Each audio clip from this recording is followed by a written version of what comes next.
Welcome, everybody. Thanks for joining us for another great podcast. I'm Melanie Johnson, founder of Elite Online Publishing, and we are here with one of our authors, and he is a bipolar expert. Not only is a bipolar expert, he has bipolar. He is bipolar. So he has written a book about this, and we're going to dive into this topic because I think a lot of people don't know about this topic.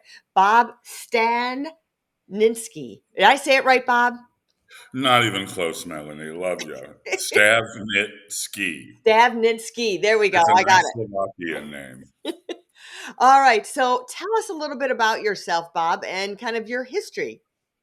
Well, gosh, Melanie, I kind of don't relate as bipolar, just as me.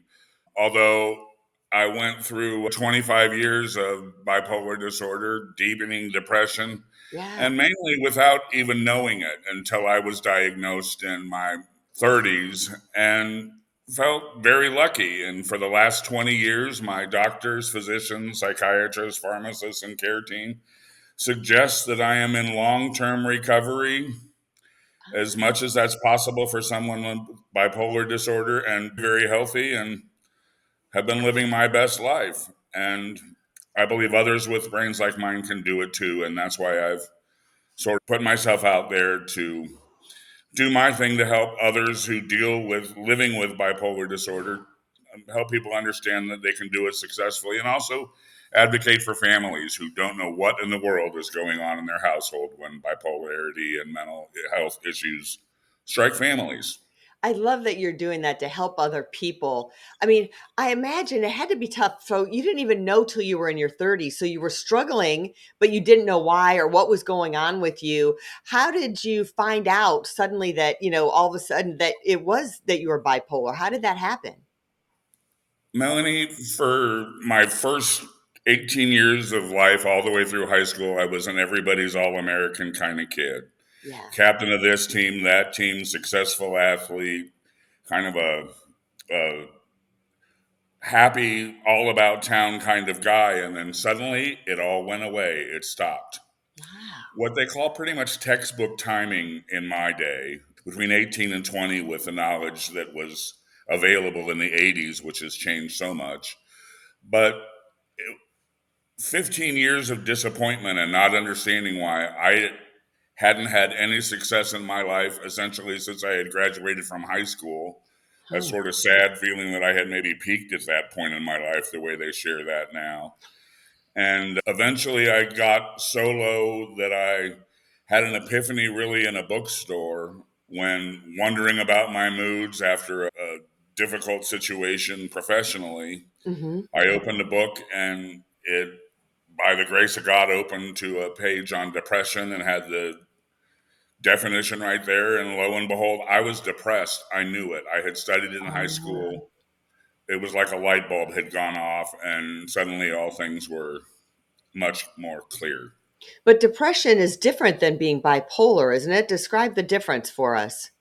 For a lot of us, Melanie, our course of depression starts with, or our course of bipolarity starts with depression. Ah. And to be honest, relatively, I'm sort of a common guy's expert. I'm not up as much on what's bipolar 1 and bipolar 2 and how that works. I know how it worked in my life. Hmm. And I really didn't experience much mania, the other part of bipolar disorder, until after my diagnosis. My mania was really brought on by my first prescription.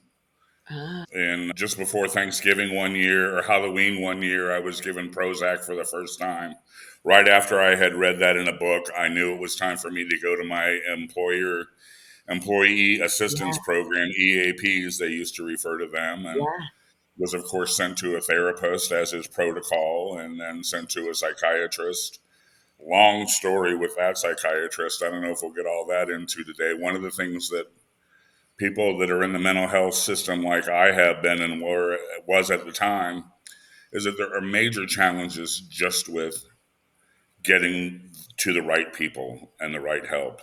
And And the right sometimes, medication, right? Because even they might think, oh, well, you have this, we're going to give you Prozac, and then that doesn't work for you. So it's a test and measure type of it's thing. funny that you mentioned Prozac. That Halloween, before I was diagnosed with bipolar and Yeah. knew that I was depressed and met somebody through the company program, I was passed on to a psychiatrist and then was given Prozac immediately. And within 30 days, I stopped needing sleep.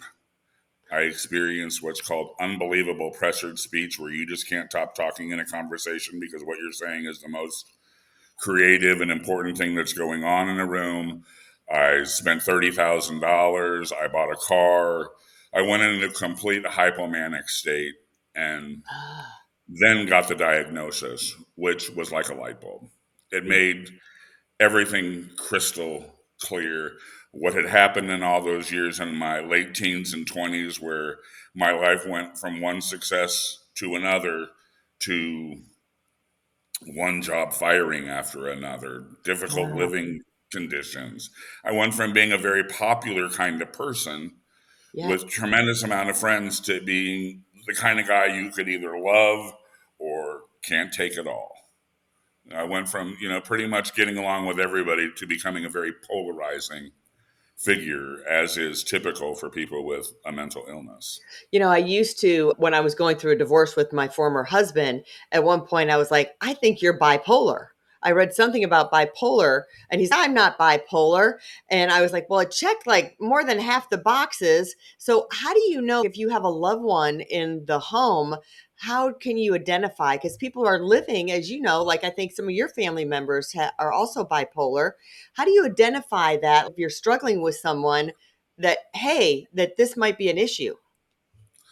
There are continuous patterns that people with bipolar disorder and pretty much any mental illness follow. It's why therapy is so good for us. It's Yeah. why you've got to get professional help, because it literally is beyond the means of all of us individually. You can't say, I have problems with this and attack it without help. Yeah. It's not possible without help and guidance and support. But when you see it in the family, Yeah. I think more than anything, it's the responsibility of the individual that lives with bipolar disorder to make the ID.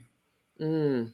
You can guide them in that direction, but for example, when you suggested that to your ex husband, Yeah. perhaps it was his responsibility to say, hey, wait a minute here.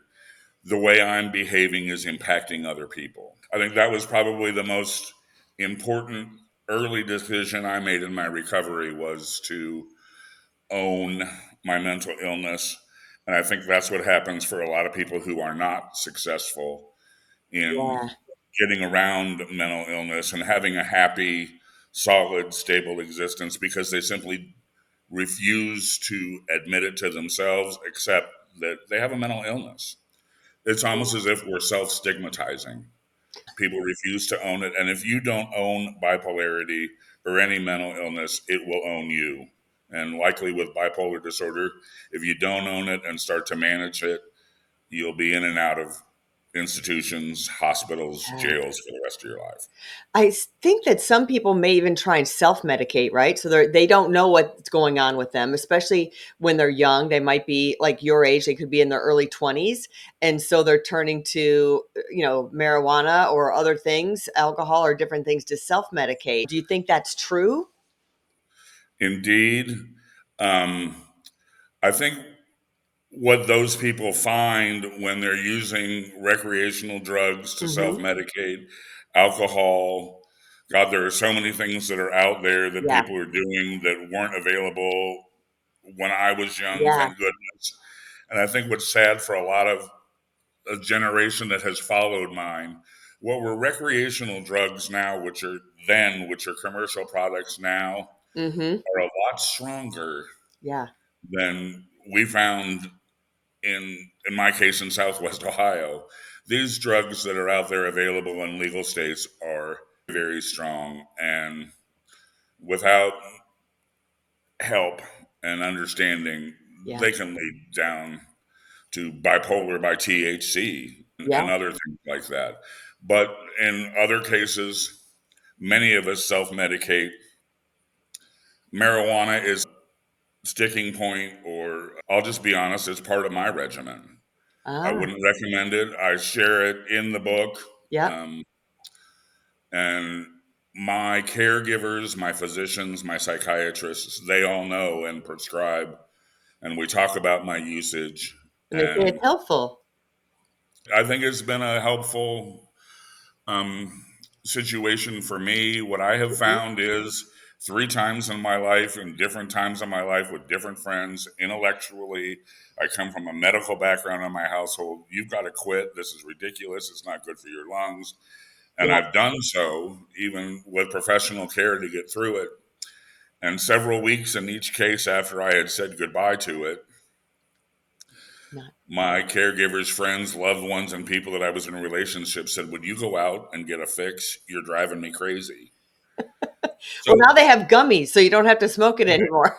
it's a little bit different now. It's amazing for me. I've never lived in a legal state, Uh-huh. but that is available in medical situations Hmm. and in dispensaries Yeah. throughout the country is kind of surprising for me. And I'll be honest with you, it's not something I recommend to anybody in their care with Interesting. bipolar disorder. Okay. And you really, I guess you caught in on a hot button immediately. I'm a little uncomfortable sharing it in this forum, Yeah. but I felt like all the way through this process, the key was to be honest and transparent Yeah. so that, I can share what I've been successful with and help other people in that way. Relative to people self-medicating, Melanie, the answer is we feel for some reason with that a relief, our best self, our most creative, Hmm. or whatever it is. It seems that when people do choose to self medicate, they're indeed medicating. It helps. Yeah. So you can't just do it on your own. It's not something, oh, just go meditate and you'll be better. You really need it's something that needs to be medicated. Medication is really the answer in this instance, is what you're saying.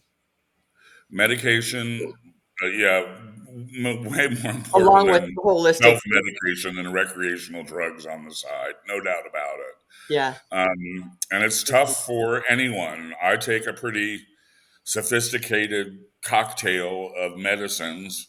Gosh, I don't know. It's interesting, Melanie, the way I describe my illness and my progression in it might not seem politically correct. It's Yeah. compared to how these things are evaluated these days. Um, but so when I talk about a cocktail of medication, is what I mean. It might not sound politically correct. I take a cocktail every day of a group of different medications that I have Yeah. found works for me. Surprisingly, as I age, I know that my medicines are more important. Yeah. My pharmacist is a bigger part of my care team as I get older. Yeah. And having just a good psychopharmacologist that helps you understand what those medications are and how they can help with your mood. And what I have found more than anything that medication helps me do is participate in my community and relationships.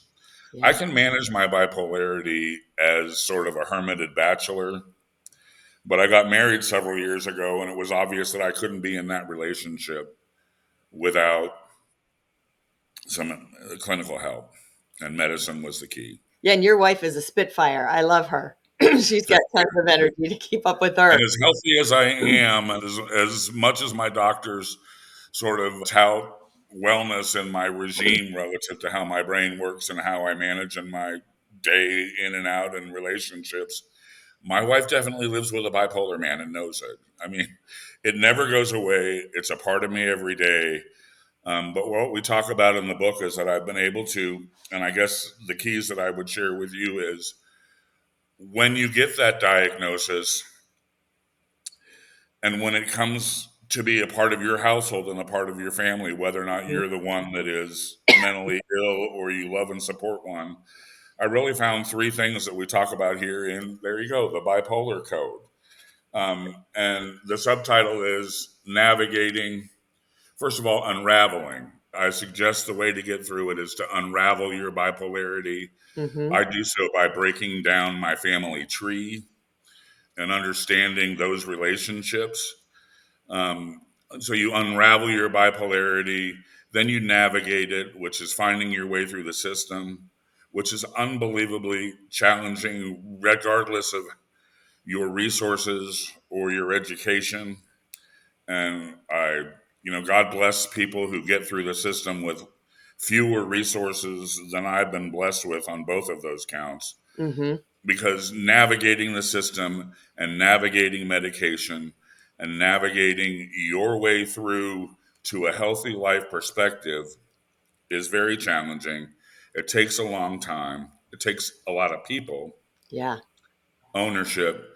And then finally, when you're able to navigate it, having unraveled it, understand where it's come from, what it is, why, and what's beautiful in it, that's one of the things I want to really share. I think there's beauty in the bipolar condition that other people with normal brains miss out on. Yeah. And that's when you get to the last facet of what I call the bipolar code, which is empowering the bipolar brain.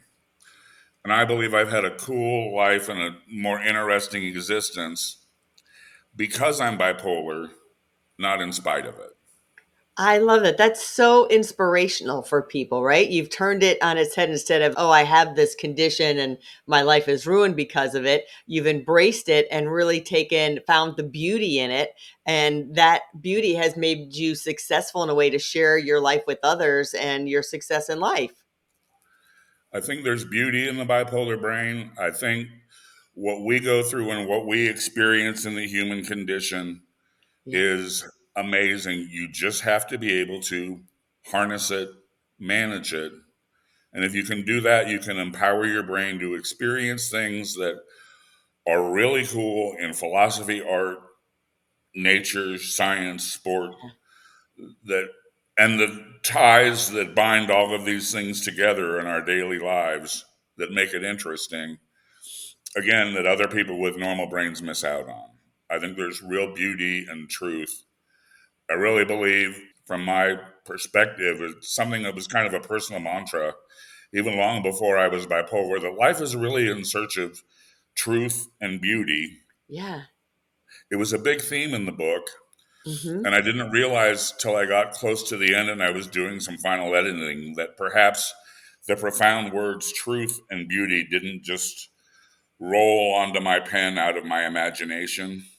And so I looked it up, and this is kind of akin to the way a bipolar brain works. So I thought, well, where is truth and beauty? Where is this coming from? Where did I pick up on this that it's always been so personal to me? I Googled it real quick, and it came up immediately. And this happens in my bipolar experience, the kind of things that I mentioned that we understand that other people miss out on. I Googled it. It took me back to an eighth grade English class. And I realized my life perspective on truth and beauty was Keats Ah, from the early 1800s, the famous Ode on a Grecian Urn, where they're all poised for a kiss, poised looking at the sun, poised looking at the sky, poised to play a flute or a lute or what have you. And in that moment, that's what they experience, but all the time, forever.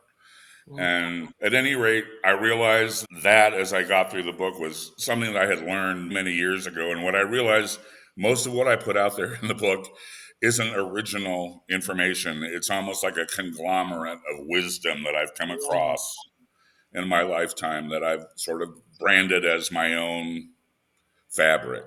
You almost sound like you had some epiphanies, even though you're so educated on this, but writing the book gave you some new knowledge or new insight into being bipolar.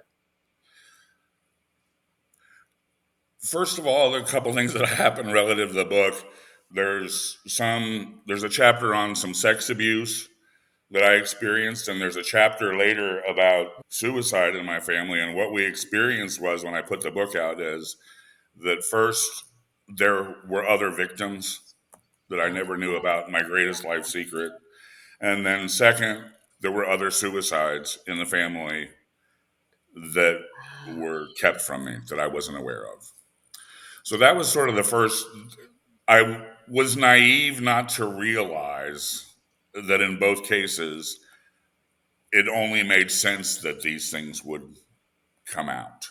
Yeah. That I would be the only one in a neighborhood that experienced what I did was naive, and that Hmm. there were probably some things that had been swept under the carpet in the family, perhaps for good manners' sake or what have you, the way families deal with these things. Yeah. So it wasn't really, that was, those were epiphanies. But relative to the other bipolar stuff, Melanie, I kind of sat on this story for a really long time. The epiphanies I experience now are day in, day out. Something on the news makes me remember something from Yeah. a history class. I experience those kind of things a lot. Relative to the book, it wasn't epiphanies as much putting it out there personally, but some of the things that came out as a result were shocking, but I shouldn't have been surprised. Yeah, interesting. Kind of on the opposite spectrum of that, you've used humor a lot. Talk about how you've used humor.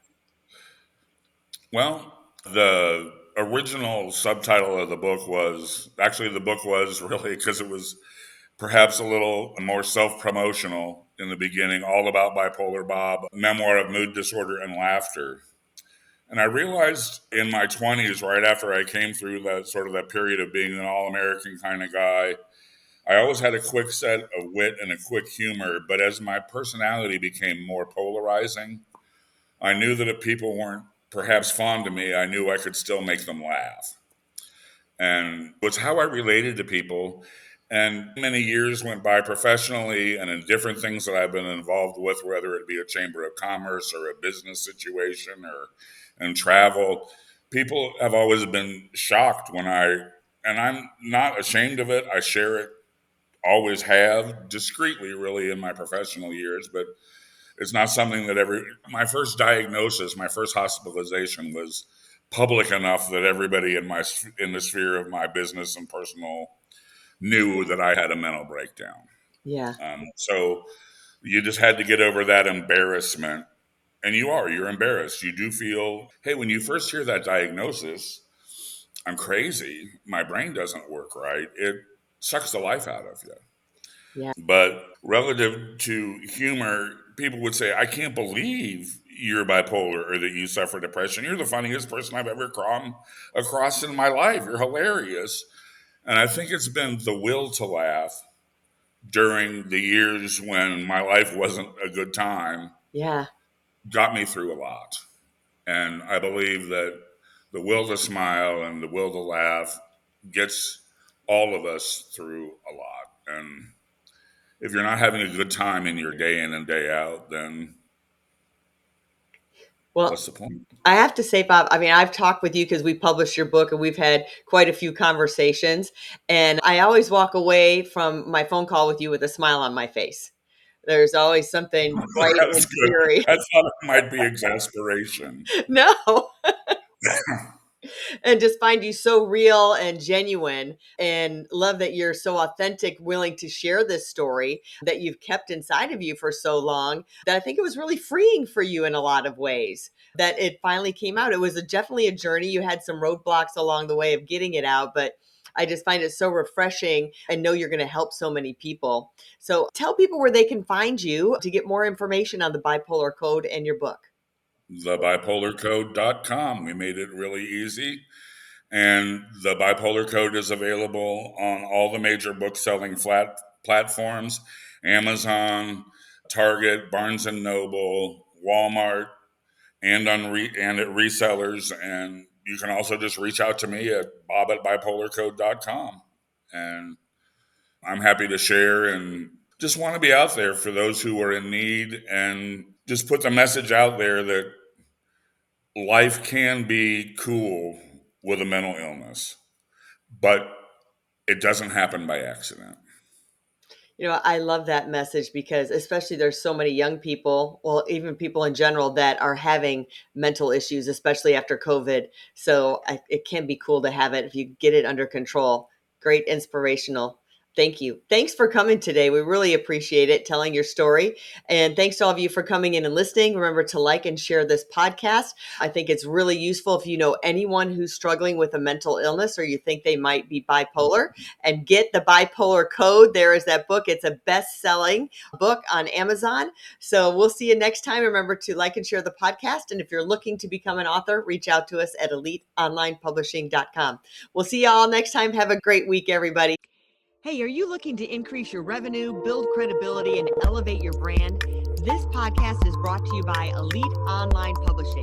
an innovative publishing and full-spectrum marketing company. They will publish and market your book to make it a #1 bestseller. Becoming an author is the best way to market your business. So contact them at eliteonlinepublishing.com today. All of their authors become #1 bestsellers.